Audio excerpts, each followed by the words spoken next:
The perfect amount of lands in a deck is 0? This is the most original deck you've seen and probably the only tier 1 deck I've ever really seen, and that's because it runs 0 lands.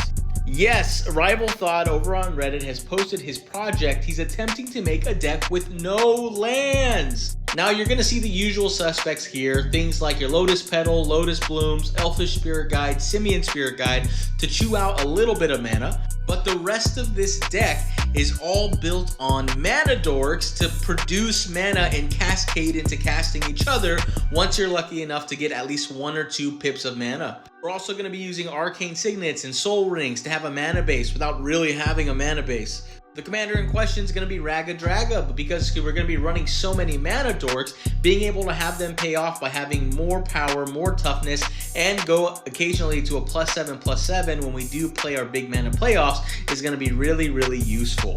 The deck is over on Moxfield. Lookma, no lands, hilarious name, credit where credit's due. When I saw this deck at first, it was at about 84 cards, 85 cards, and it only cost $230. Now it is the full 100, but be warned, it cost over $2,000. And while I do not plan to be paying over $2,000 to build this deck, I'm definitely going to be trying to build this to have a good tier 1 deck and surprise my friends when I try to play it. So if CJ, if you're seeing this or anyone else who's in my play group, don't copy me. I'm going to try to do this just like this guy did.